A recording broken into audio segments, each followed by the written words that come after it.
quanto è buono il baba ganoush! È una ricetta libanese a base di melanzane. Puoi accompagnarlo con del pane arabo come questo e sarà un antipasto assolutamente perfetto. Adesso ti faccio vedere come lo preparo io, con qualche piccolissima variazione sulla ricetta tradizionale. Seguimi.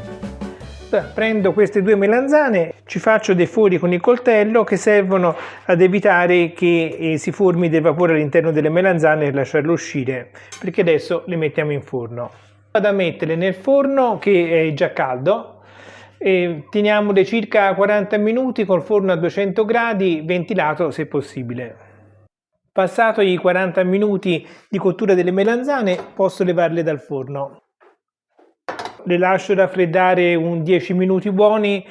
Adesso prendi un colino come questo che possa contenere la polpa delle melanzane e metterlo su un contenitore in cui non tocchi il fondo per lasciare scolare poi il liquido delle melanzane. Adesso prendo le melanzane che sono ancora calde ma non bollenti, le incido, allargo un po' la melanzana e poi con un cucchiaio estraggo la polpa e la metto nel colino. Qual è lo scopo di far colare la polpa della melanzana? È che il liquido interno della melanzana è molto amaro. In questa maniera riusciremo a levare parte dell'amaro della melanzana. Quindi prendiamo un abbondante pizzico di sale, versiamolo sulla melanzana e poi mescolo. Guarda, un po' di liquido è già calato e sono passati 2 minuti. Adesso la lascio così per una mezz'ora finché non si raffredda e ogni tanto con il cucchiaio rimescolo la melanzana e la schiaccio leggermente in maniera da favorire l'estrazione del liquido. Mentre le melanzane continuano a scolare, io tosto un po' di sesamo. Ho messo nel pentolino un po' di semi, accendo il fuoco abbastanza moderato e li faccio un po' tostare. La ricetta originale baba ganoush prevede di utilizzare la tahine, una salsa di sesamo. Io la trovo piuttosto amara, per cui, visto che poi tanto pesterò l'aglio, ci pesto insieme anche semi di sesamo e verrà, penso, una cosa più gustosa. Se non hai il mortaio o preferisci risparmiare questo passaggio, utilizza tranquillamente la salsa tahine che va benissimo. Prendo 2 spicchi d'aglio. Vacci piano con l'aglio perché in questa ricetta l'aglio va crudo e quindi sai cosa significa. Affetto un po' l'aglio. Adesso io pesterò l'aglio nel mortaio per farne proprio una pasta. Se non hai il mortaio, semplicemente tritalo molto finemente. Prendo il mortaio, inserisco dentro l'aglio, inserisco anche un po' di semi di sesamo e poi inizio a pestare. Ok, più o meno ci siamo.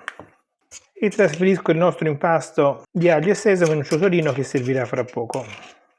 Intanto non dimenticarti di lasciare un mi piace, grazie. Adesso riprendo le melanzane.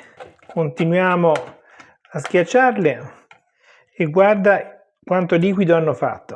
Adesso trasferisco le melanzane sul tagliere e usando il coltello le taglio abbastanza finemente. C'è chi le frulla, a me non piace perché secondo me poi perdono la loro consistenza. Mi piace che rimangano un pochino, diciamo, ancora melanzane, non una pasta e basta.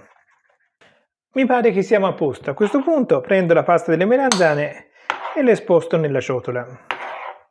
Premo il succo di un limone e poi lo aggiungo alle melanzane. E aggiungo anche l'impasto di aglio e sesamo. E mescolo ancora. Manca ancora un ingrediente che è la menta. La menta è un ingrediente essenziale, non puoi prescindere dal mettere un po' di menta. La trito finemente ma senza esagerare. Aggiungo la menta e adesso non resta altro che mescolare, mescolare e mescolare finché non si amalgamano perfettamente tutti gli ingredienti. Adesso direi che è fatto. Devo soltanto assaggiare per sentire com'è di sale perché ricordo avevamo messo il sale nelle melanzane, adesso dobbiamo sentire se è abbastanza salato o ne serve altro. Buonissimo, è buonissimo, però un pizzichino di sale io ancora ce lo metterei. Bene, direi a questo punto che il baba ganoush è pronto. Al momento di servirlo puoi aggiungere un pochino di olio di oliva in superficie, così, e magari anche un po' di semi di sesamo. E naturalmente accompagnerai il baba ganoush con del pane arabo come questo perché ci sta benissimo. Potresti poi continuare il pasto con dei souvlaki, i famosi spiedini greci con la salsa tzatziki. Qui trovi la mia ricetta, seguila perché è veramente speciale. Noi ci vediamo al prossimo video. Ciao!